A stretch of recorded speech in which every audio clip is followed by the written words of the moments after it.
सभ्यता, हमारी संस्कृति ऐसी थी कि हमारे पास में गहने नहीं थे। तो श्रृंगार कैसे किया गया? और छत्तीसगढ़ का व्यक्ति एक शिव की तरह है। शंकर भगवान को गहने की जरूरत नहीं पड़ती, जो उसको मिल जाता है उसको धारण कर लेता है और उसका श्रृंगार होता है।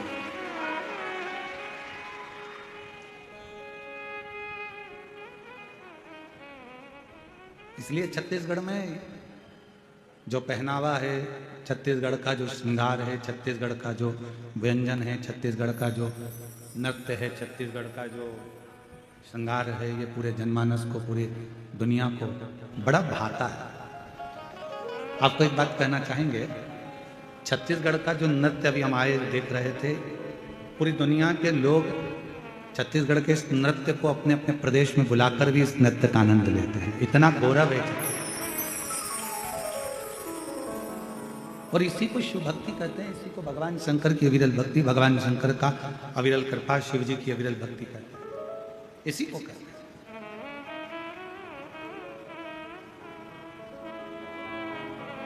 शिव का भोलापन क्या है?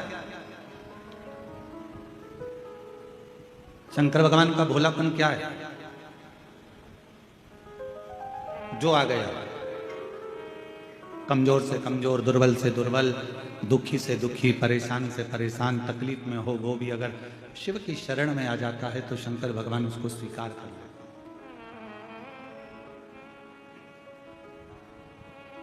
शिव उसको अपने करीब में लेकर आ जाते हैं।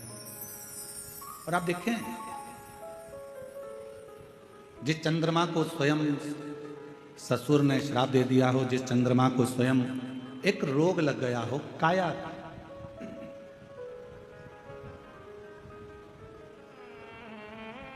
और जिस चंद्रमा की काया स्वयं नीचे गिर रही हो, टपक रही हो, चंद्रमा की काया बेकार हो रही हो, तो विचार करिएगा कि लोग उससे दूर ना हटेंगे।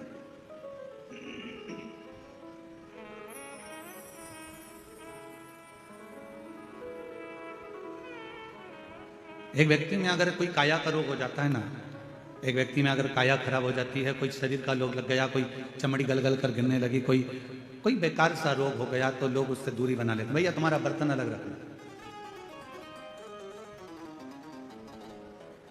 भैया तुम्हारा भोजन अलग बना,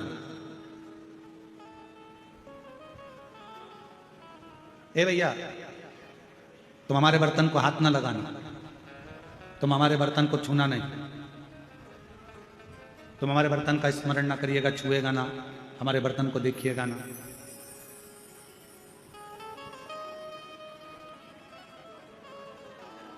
पर जरा विचार करिए कि जरा सा काया का रोग होता है, लोग अपना बर्तन अलग कर लेते हैं, जरा सी बीमारी आती है, लोग छूना बंद कर देते हैं, जरा सी तकलीफ आती है, लोग अपने पात्र, अपने कपड़े, अपना सामान अलग रख लेते हैं।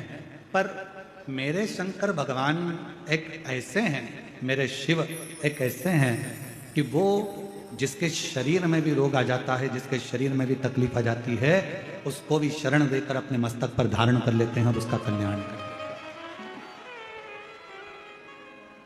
और शंभु शरण में पड़ी मांगू घड़ी रे घड़ी, दुख काटो दया करी दर्शन को। शंभु शरण में पड़ी मांगू घड़ी रे घड़ी, दुख काटो दया करी दर्शन। जो आया शरण, शिव उसको स्वीकार कर ले, फिर वो कैसा भी।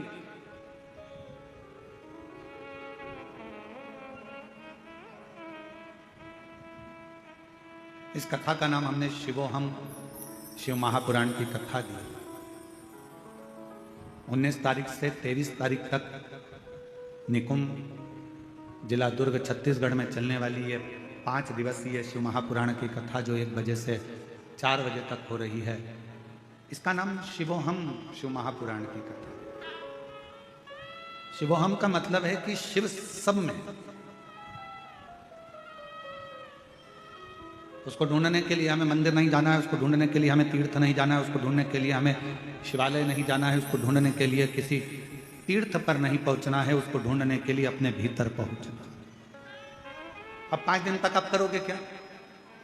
ओ मेरी छत्तीसगढ़ की जीजी, मेरे जीजाओं, मेरी बेटियों बेटाओं, मेरी माँ, मेरे पिता तुल्य बुजुर्ग जो कथा में बैठे हैं, आपसे पूछे क्या 5 दिन हमको करना क्या? हमको यही पहचानना है कि शिव है कौन।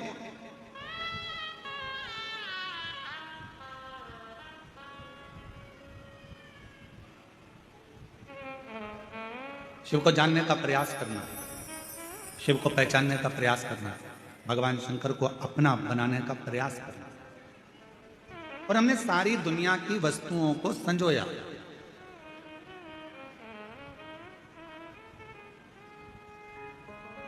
अच्छा, एक बात आपसे पूछा, जरा उत्तर देना, मेरी छत्तीसगढ़ की जीनियों जीजाओं सब उत्तर देना। आपके घर में जेठानी रहती है, आपके घर में जेठ रहते हैं, आपके घर में देवरानी रहती है, आपके घर में देवर रहते हैं, आपके घर में ननंद रहती है, आपके घर में भांजा रहता है, आपके घर में भतीजा रहता है, आपके घर में काका काकी काका ससुर रहते हैं, काकी सास रहती है, आपके घर में काका जी के बच्चे भी रहते हैं, आपके घर में आपके सास ससुर भी रहते हैं, आपके घर में पूरा परिवार रहता है। सब साथ रहने से परिवार होता है क्या? परिवार का मतलब क्या है? हमारे कई लोग कहते हैं, पूछते हैं महाराज जी हमारा पूरा परिवार एक साथ रहता है। अच्छा ठीक है, परिवार हो गया, काका जी साथ में है, काकी जी साथ में है, सास ससुर साथ में है, जेठ जेठानी साथ में है, देवरानी जेठानी साथ में है, तो क्या परिवार हो गया?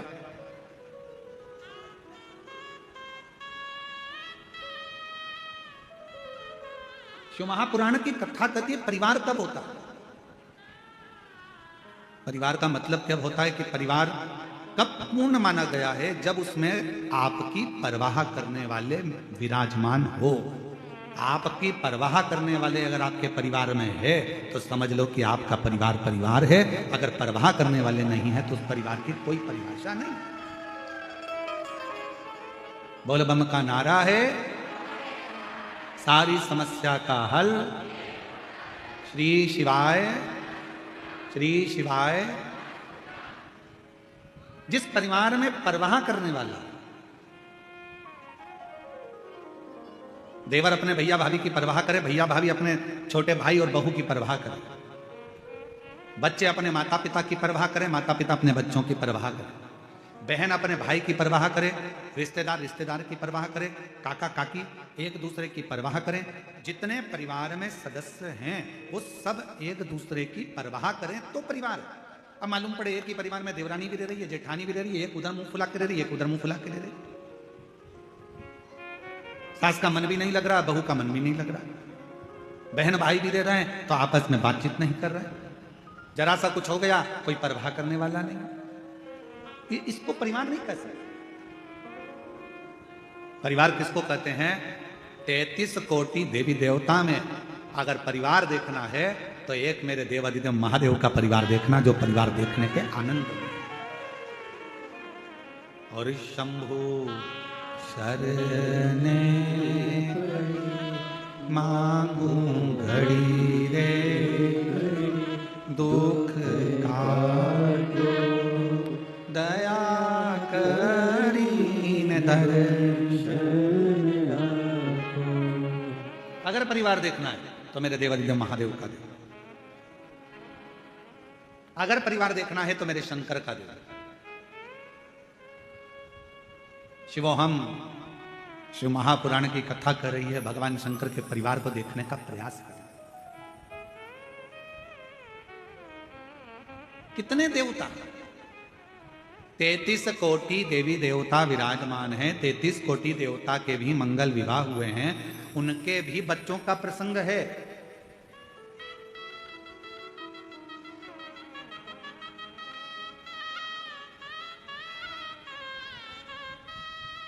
उनके भी बच्चों का प्रसंग है। श्रीमद् भागवत कथा उठाकर देखेंगे तो भगवान कृष्ण के विवाह का प्रसंग, भगवान कृष्ण के बच्चों का प्रसंग, भगवान कृष्ण के पोतों का प्रसंग सबका आता है कि नहीं आता है? जम के बोलो, जरा भागवत सुनिए ना अपन ने, बोलो जम के बोलो, आता है कि नहीं आता? सबका प्रसंग आएगा। ऐसा कोई नहीं जिसका प्रसंग नहीं आता हो। भगवान राम जी का चरित्र स्मरण करेंगे, रामचरितमानस को उठाएंगे, रामचरितमानस का स्मरण करेंगे, रामचरितमानस को पढ़ेंगे, रामचरितमानस का अध्ययन करेंगे, तो उस रामचरितमानस के अध्ययन में निकलेगा कि भगवान राम जी के भी पुत्र हुए, लक्ष्मण जी के भी पुत्र हुए, भरत शत्रुघ्न जी के भी पुत्र हुए, उनका वंश बढ़ा, फिर उनके बच्चों का वंश बढ़ा, फिर उनका वंश बढ़ा, ये क्रम चलता रहा। अगर प्रसंग उठाकर देखेंगे तो भगवान विष्णु का भी वंश का प्रसंग मिलेगा, भगवान ब्रह्मा के वंश का प्रसंग मिलेगा, सारे देवताओं के, इंद्र के वंश का प्रसंग मिलेगा। पर 33 कोटि देवी देवता में केवल एक देवता ऐसे हैं, वो देव अधिदेव महादेव ऐसे हैं जिनके वंश का प्रसंग किसी बच्चे से भी अगर पूछ लिया जाए तो वो भी बता देता है कि शंकर भगवान के पुत्र श्री गणेश जी महाराज हैं, उनकी पूजन होती है। भगवान श्री षडानंद कार्तिकेय हैं, उनकी पूजन होती है। भगवान के वंश का पूरा प्रसंग का वर्णन किया जाता है, पूरे प्रसंग,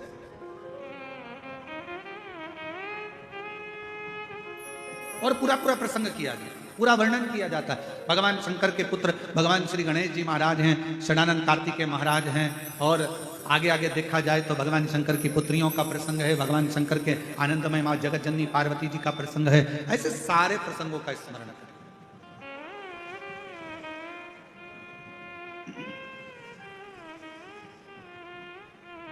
और जब हम सारे प्रसंगों का स्मरण करोगे तो यह ज्ञात होगा कि भगवान शंकर का पूरा परिवार एक साथ बैठकर पूजाता है, एक साथ बैठकर उनका सम्मान किया जाता है, एक साथ बैठकर उनकी पूजन करी जाती है। भगवान शंकर के पुत्र श्री गणेश जी महाराज का भी पूजन हो रहा है, साथ में देखा जाए तो षडानंद कार्तिकेय जी का पूजन हो रहा है, साथ में देखा जाए तो माँ जगत जननी का पूजन हो रहा है, साथ में देखा जाए तो भगवान श्री नंदीश्वर का पूजन हो रहा है। यदि हम देखें तो भगवान शंकर के पूरे परिवार के जितने जितने सदस्य हैं सबका सम्मान हो रहा है, सबका पूजन हो रहा है, सबकी आराधना हो रही है, सबकी चाकरी हो रही है, सबकी सेवा हो रही है। पर बाकी के अगर देवताओं का क्रम उठाकर देखोगे और सारे देवताओं का प्रसंग उठाकर देखोगे तो उनके वंश में जितने जितने हुए हैं उनके पूजन का क्रम आप नहीं देख पाएंगे, उनका पूरा व्याख्यान आप नहीं देख पाएंगे। पर भगवान शंकर के पूजन का क्रम, भगवान शंकर के परिवार के पूजन का क्रम, ये स्वयं शास्त्र कहता है कि शिव ने गणेश जी की परवाह करी, रिद्धि सिद्धि की परवाह करी, षडानंद कार्तिकेय जी की परवाह करी, स्वयं नंदी की परवाह करी। तो ये जितने जितने परिवार के सदस्य हैं इन्होंने भगवान देवाधिदेव महादेव की परवाह करी। पार्वती जी ने शिव जी की परवाह करी और पार्वती जी ने शिव जी की परवाह करी। जो जगत में एक दूसरे की परवाह करता है वही परिवार संसार में पूज्यमान हो जाता है, परिवार में पूजा।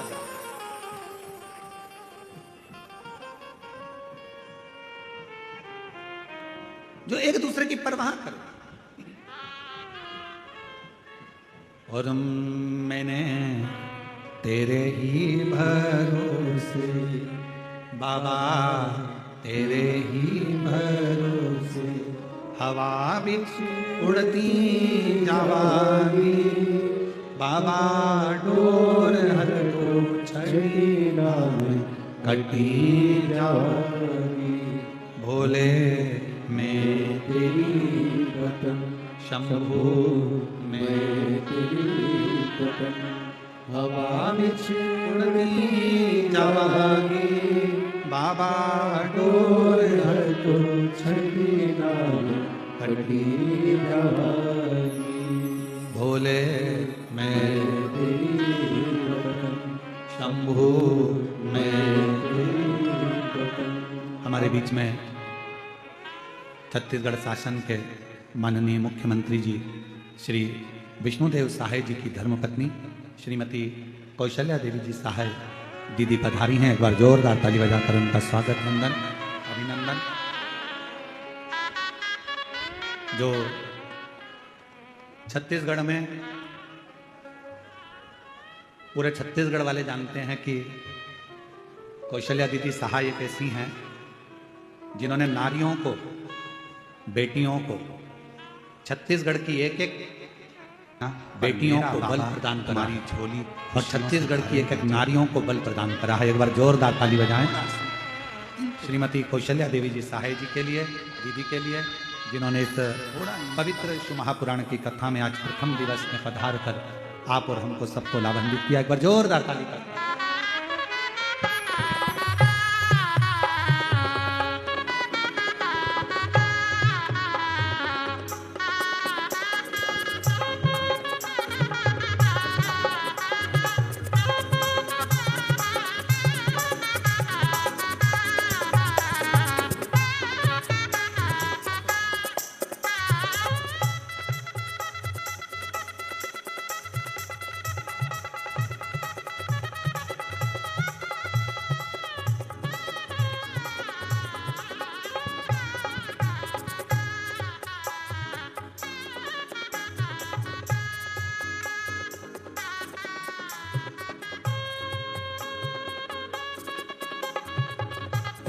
एक बार जोरदार ताली बजाकर स्वागत।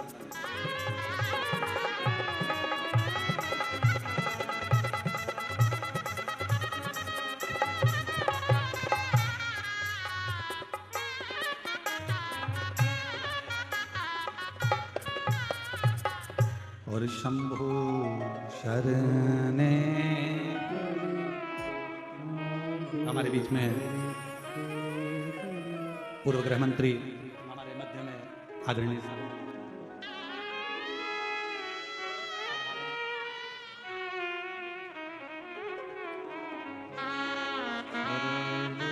ताम्रध्वज जी साहू जी हमारे बीच में पूर्व गृह मंत्री यहाँ पधारे हैं। एक बार जोर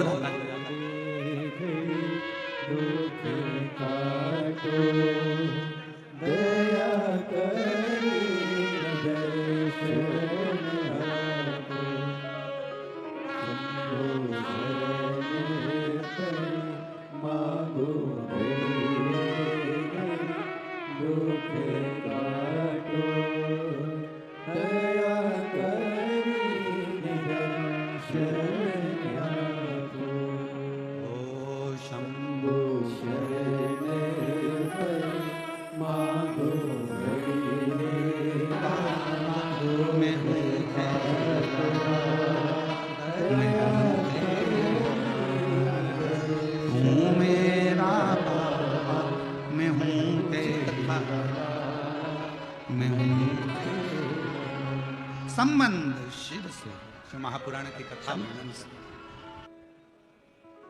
और फिर कहूं हमारी कौशल्या दीदी जी सहाय जी के लिए कि आपका पुण्य ही और आपकी भक्ति ही छत्तीसगढ़ के इस पूरे आनंद को शिवमय कर रही है। एक बार जोरदार ताली बजाकर साधुवाद करिएगा।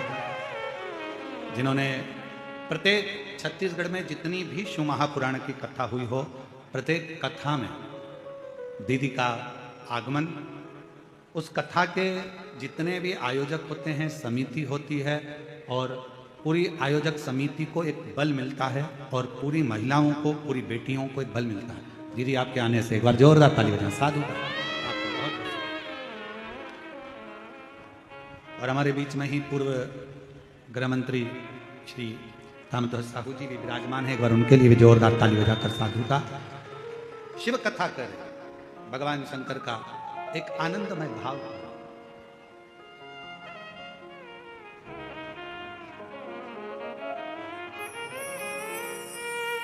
यहाँ के क्षेत्रीय विधायक श्री ललित जी चंद्राकर जी,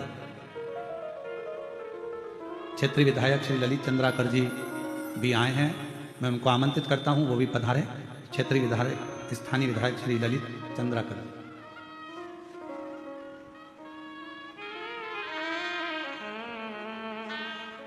शिव कथा कर रहे, भगवान शंकर का चरित्र कर, शिव महापुराण की कथा कर। जहां परवाह है वो परिवार, और जहां परवाह नहीं है, मालूम पड़े परिवार के इतने सारे सदस्य हैं, हम 4 बहन भाई हैं गुरुजी, हम हमारे इतने रिश्तेदार हैं गुरुजी, हमारा इतना बड़ा परिवार है गुरुजी, हमारे इतने बड़े सदस्य हैं गुरुजी, पर मालूम पड़े परवाह करने वाला कोई नहीं, तो उस परिवार का कोई मतलब नहीं। शिव महापुराण की कथा कहती है जहां परवाह करने वाले हैं वही परिवार, वो परिवार।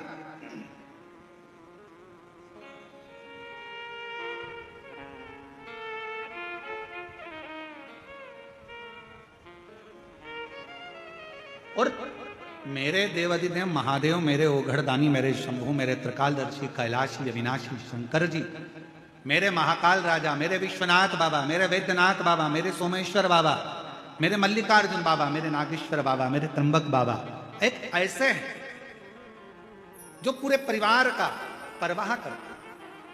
अब शिव का परिवार कौन?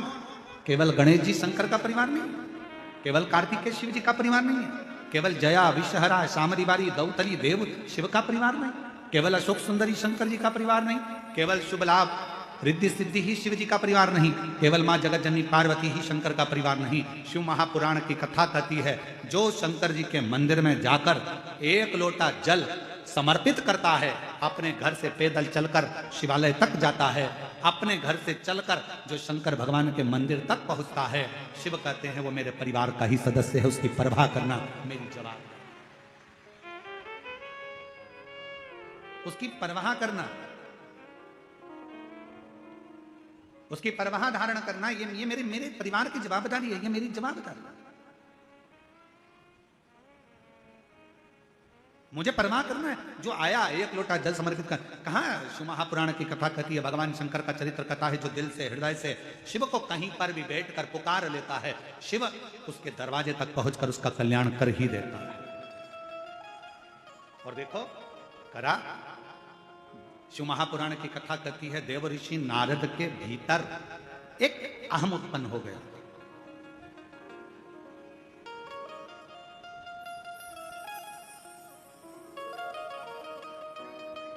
कौन सा अहंकार आ गया था देव ऋषि नारद के भीतर?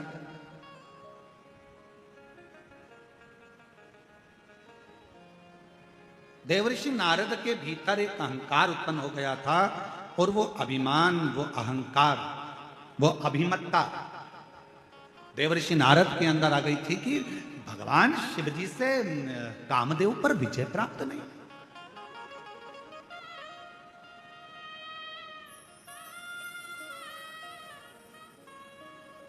और कभी कभी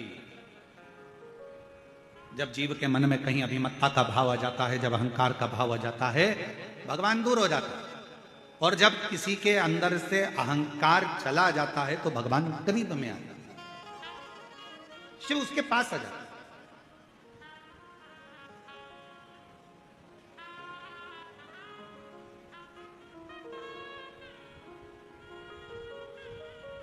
यहां पर माननीय मुख्यमंत्री जी की धर्मपत्नी श्रीमती कौशल्या देवी सहाय जी बैठी हुई हैं।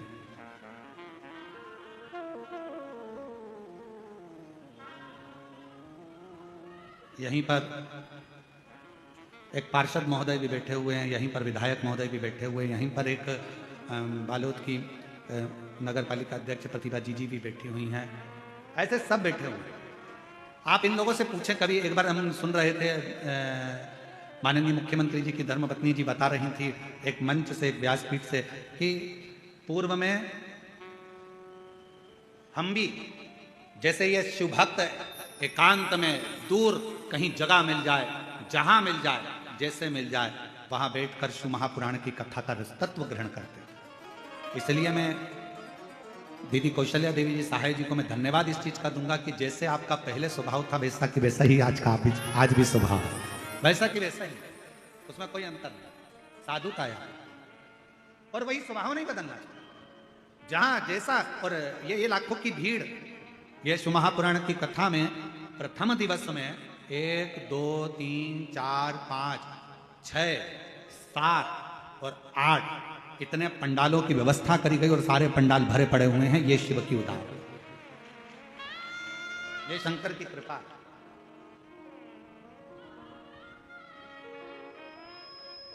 और ये आपका विश्वास, ये आपका भरोसा। तो कोई ये देवऋषि नारद के भीतर एक भाव उत्पन्न हो गया, एक अभिमत्ता का भाव उत्पन्न हो गया, एक अहंकार का भाव उत्पन्न हो गया। देवऋषि नारद को लगा कि बताओ, मैं ये भगवान शिव कामदेव को ना जीत पाए, कामदेव को।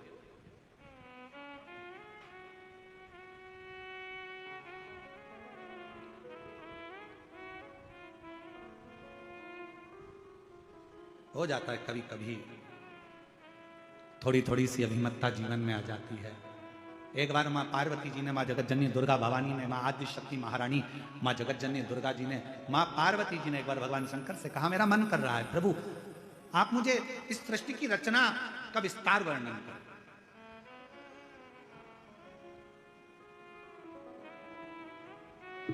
मानव का जन्म क्यों हुआ है? पृथ्वी पे आने का कारण क्या बना?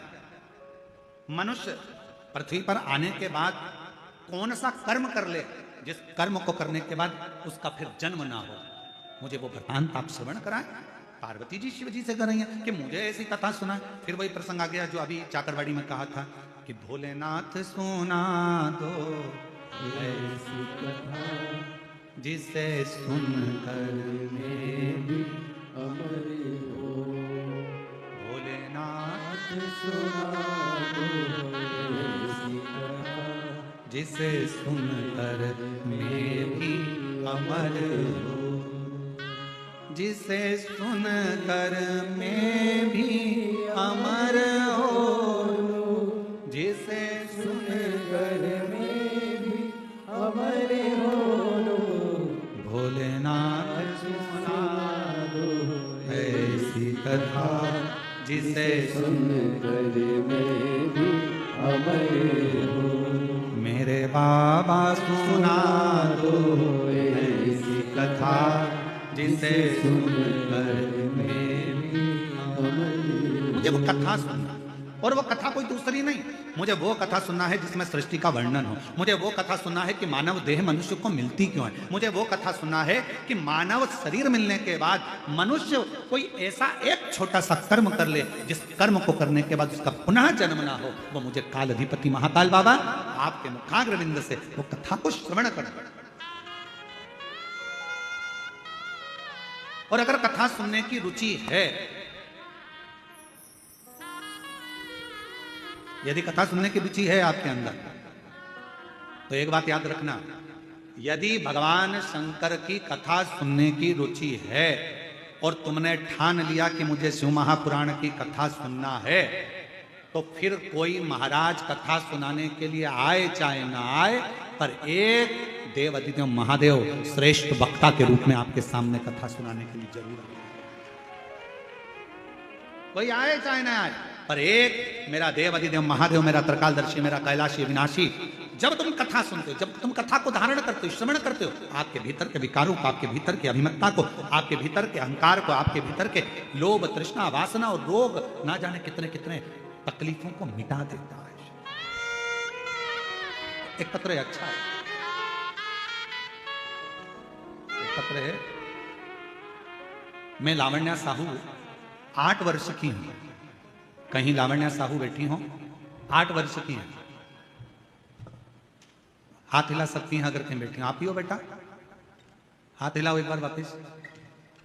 आ जाओ, आओ, साथ में अपनी मम्मी को भी लेकर आओ। मैं लावण्या साहू 8 वर्ष की हूं। पता है मेरा बोरसी, दुर्ग, छत्तीसगढ़ से हूं। मेरा मोबाइल नंबर यह है।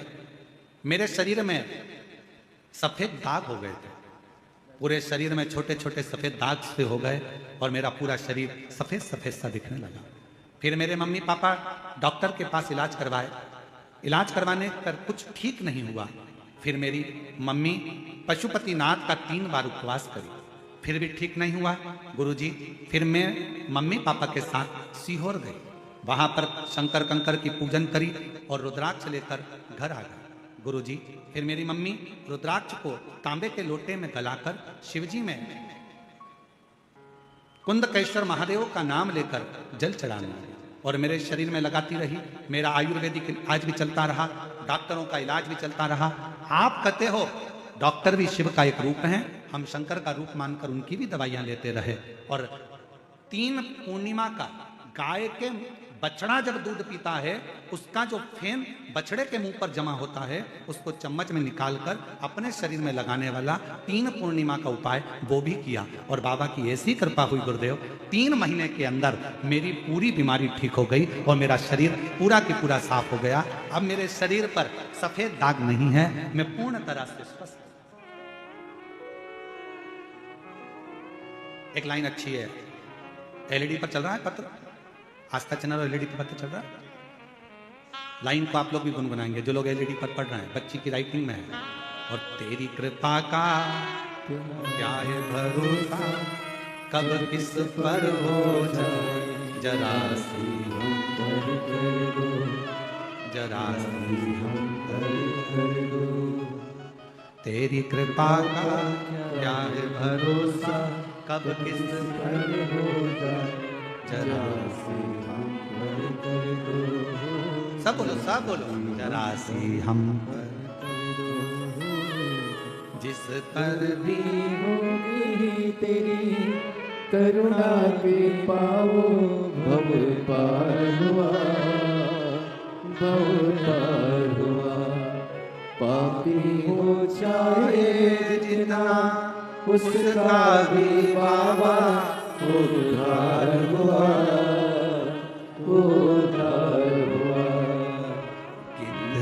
अजामिल गणिका जैसे तेरे मन को भाई जरा सी हम पर कर दो, हो जरा सी हम पर कर आप भी बोलो, जितने बैठे हैं सब, बाहर वाले भी, अंदर बैठे हैं प्रांगण में वो भी, तेरी कृपा का क्या है भरोसा अब किस पर हो जाए, जरा सी हम पर कर दो, हो जरा सी